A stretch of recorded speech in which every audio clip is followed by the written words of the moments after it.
Federal lawsuit is trying to stop construction of a trail system linking Westminster open space to Rocky Flats. The lawsuit, though, isn't stopping construction. And now people may be noticing some of the digging happening on soil that once housed a nuclear weapons plant.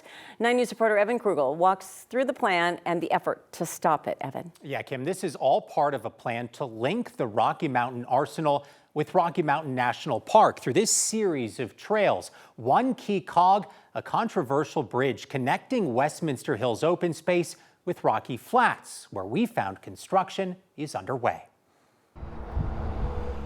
Off Indiana Street on the east side of Rocky Flats, new activity is turning heads as a dozer begins moving dirt in an area where the soil has been a focus for decades. It's a bad idea all the way around. John Lipsky is a former FBI agent who investigated this former nuclear weapons plant in the 1980s. He's now part of a lawsuit trying to stop this construction of a bridge connecting Rocky Flats National Wildlife Refuge to Westminster open space. This pedestrian bridge is essentially going to be planted, abutments and piers, in the most contaminated area of that property. That's what people don't get.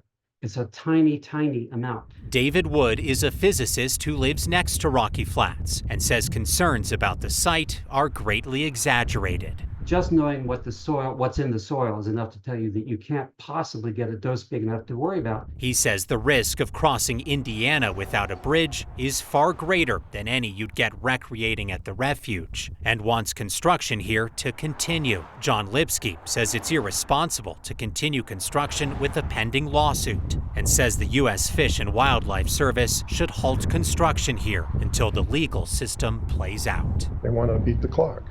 That's why I say they're steamrolling it.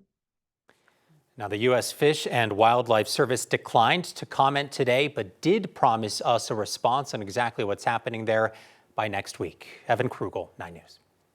That's a place people have strong opinions about, especially if you've lived here a long time. And then you hear the wind.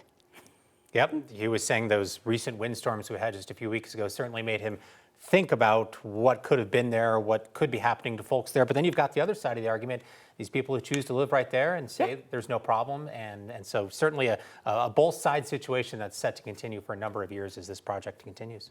Yeah, that's a hot topic, if you will. Thanks, Evan. Yeah.